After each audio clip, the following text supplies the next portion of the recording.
بسم الله الرحمن الرحيم ياسين والقرآن الحكيم إنك لمن المرسلين على صراط مستقيم تنزيل العزيز الرحيم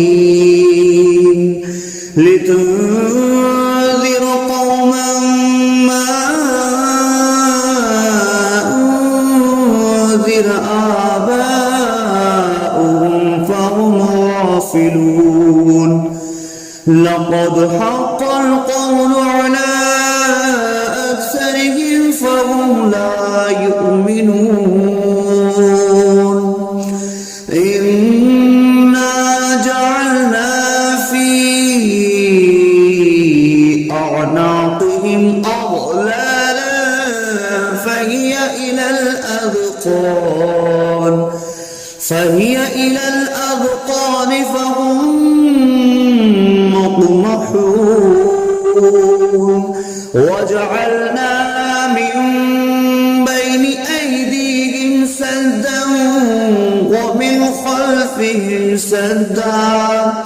ومن خلفهم سدا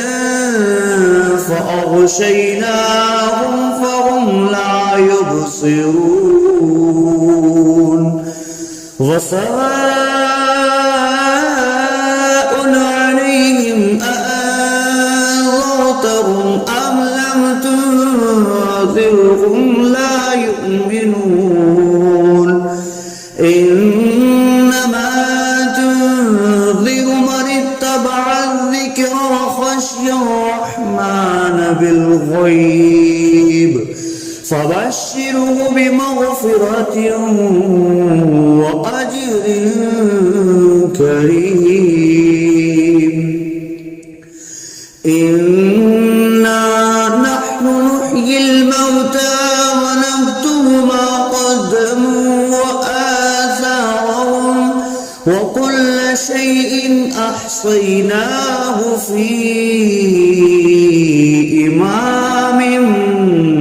مبين واضرب لهم مثلا أصحاب القرية إذ جاءها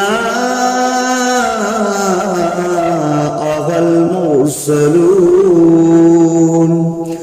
إذ أرسلنا إليهم اثنين فكذبوهما فعززنا بثالث فقالوا إنا إليكم مرسلون قالوا ما أنتم إلا بشر مثلنا وما أنزل الرحمن من شيء إن أنتم إلا تكذبون قالوا ربنا يعلم إنا إليكم لمرسلون وما علينا إلا البلاغ المبين قالوا إنا تطيرنا بكم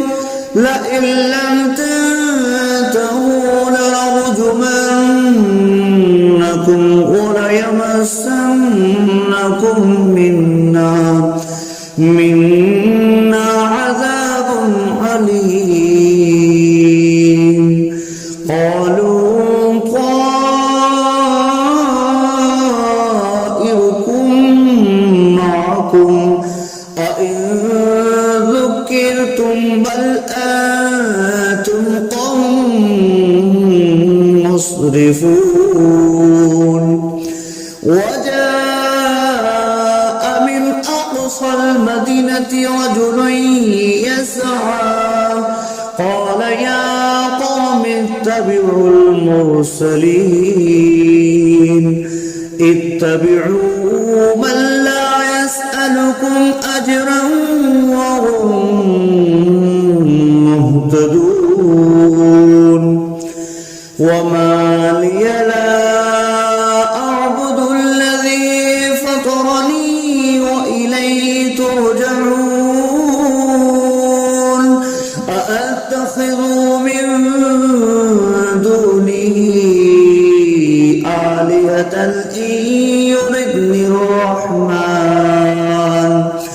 إن يردني الرحمن بضر لا تغن عني شفاعتهم شيئا ولا ينقذون إني إذا لفي ضلال مبين إني آمنت بربكم فاسمعون قيل ادخل الجنة قال يا ليت قومي يعلمون بما غفر لي ربي وجعلني من المكرمين وما أنزلنا على قومه من بعده من جند من السماء وما كنا منزلين إن كانت إلا صيحة واحدة فإذا هم خامدون يا حسرة على العباد ما يأتيهم من رسول إلا كانوا به يستهزئون ألم يروا كم أهلكنا قبلهم من القرون أنهم إليهم لا يرجعون وإن كل لما جميع لدينا محضرون وآية لهم الأرض الميتة أحييناها وأخرجنا منها حبا فمنه يأكلون وجعلنا فيها جنات من نخيل وأعناب وفجرنا فيها من العيون ليأكلوا من ثمره وما عملته أيديهم أفلا يشكرون سبحان الذي خلق الأزواج كلها مما تنبت الأرض ومن أنفسهم ومما لا يعلمون وآية لهم الليل نسلخ منه النهار فإذا هم مظلمون والشمس تجري لمستقر لها ذلك تقدير العزيز العليم والقمر قدرناه منازل حتى عاد كالأرجون القديم لا الشمس ينبغي لها أن تدرك الكمال الليل سابق النهار وكل في فلق يسبحون وآية لهم أنا حملنا ذريتهم في الفلك المشحون وخلقنا لهم من مثله ما يركبون وإن نشأ نغرقهم فلا صريخ لهم ولا هم ينقذون إلا رحمة منا ومتاعا إلى حين وإذا قيل لهم اتقوا ما بين أيديكم وما خلفكم لعلكم ترحمون وما تأتيهم من آية من آيات ربهم إلا كانوا عنها معرضين وإذا قيل لهم أنفقوا مما رزقكم الله قال الذين كفروا للذين آمنوا أنطعم من لو يشاء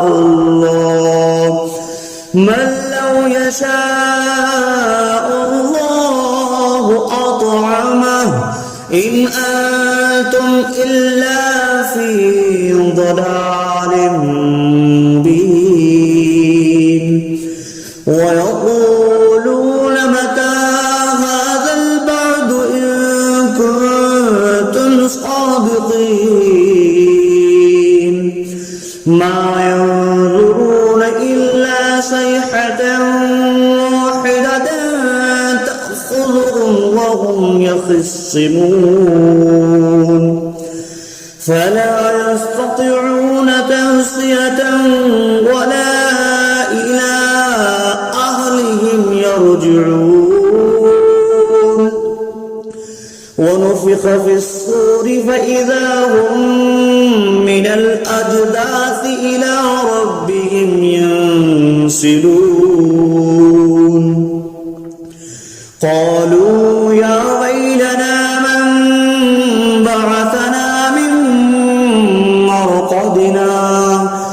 هذا ما وعد الرحمن وصدق المرسلون إن كانت إلا صيحة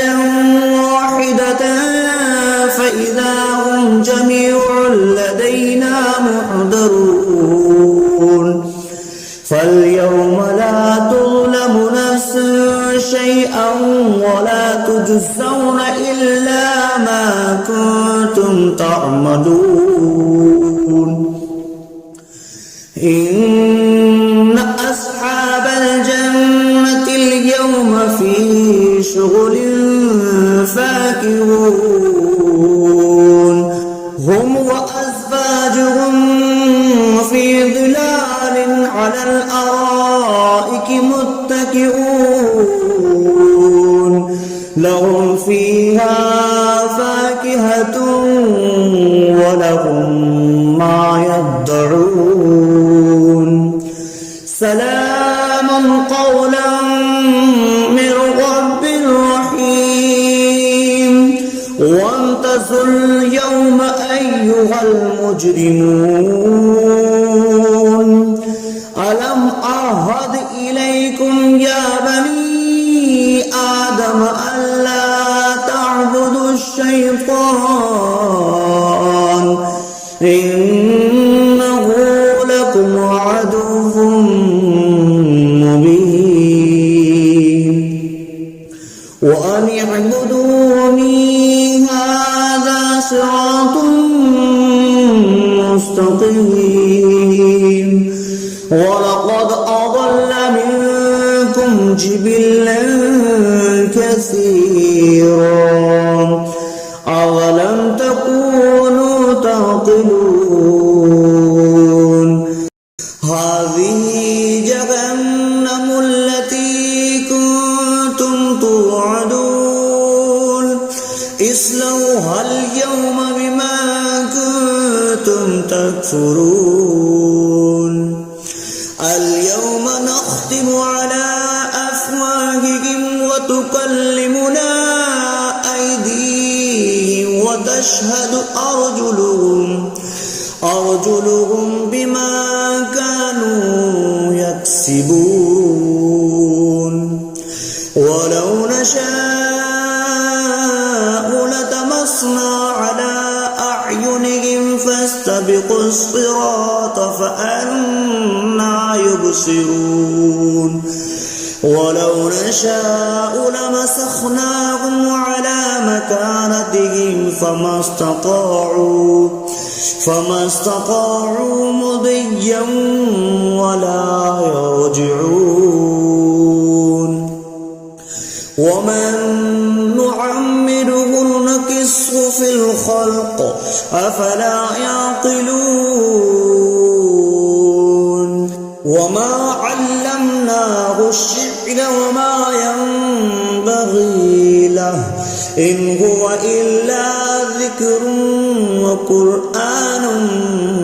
مبين لينذر من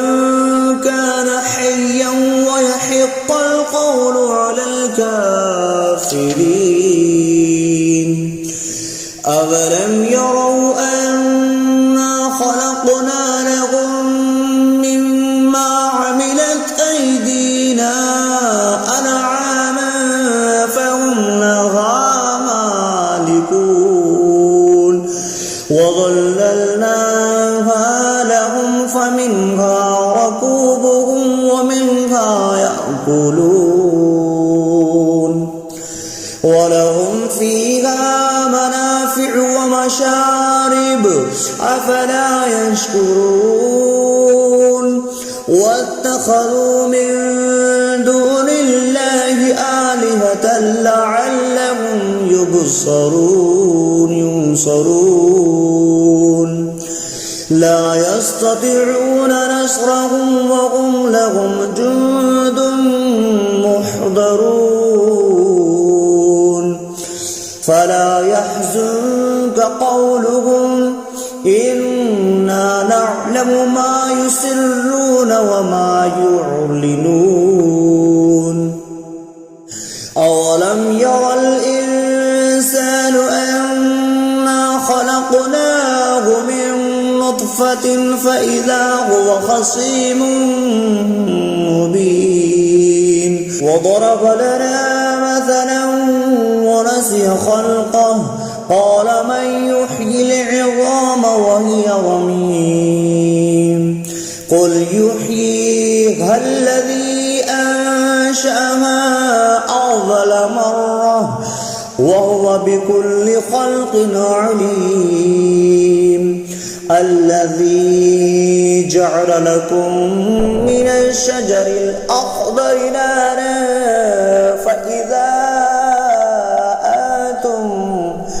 فإذا أنتم منه توقدون أوليس الذي خلق السماوات والأرض بقادر على أن يخلق مثلهم بلى وهو الخلاق العليم إنما أمره إذا أراد شيئا أن يقول له كن فيكون فسبحان الذي بيده ملكوت كل شيء وإليه ترجعون بسم الله الرحمن الرحيم الرحمن علم القرآن خلق الإنسان علمه البيان الشمس والقمر بحسبان والنجم والشجر يسجدان والسماء رفعها وضع الميزان ألا تطغوا في الميزان وأقيموا الوزن بالقسط ولا تخسروا الميزان والأرض وضعها للأنام فيها فاكهة والنخل ذات الأكمام والحب ذو العصف والريحان فبأي آلاء ربكما تكذبان خلق الإنسان من صلصال كالفخار وخلق الجان من مارج من نار فبأي آلاء ربكما تكذبان رب المشرقين ورب المغربين فبأي آلاء ربكما تكذبان مرج البحرين يلتقيان بينهما برزخ لا يبغيان فبأي آلاء ربكما تكذبان يخرج منهما اللؤلؤ والمرجان فبأي آلاء ربكما تكذبان وله الجوار المنشآت في البحر كالأعلام فبأي آلاء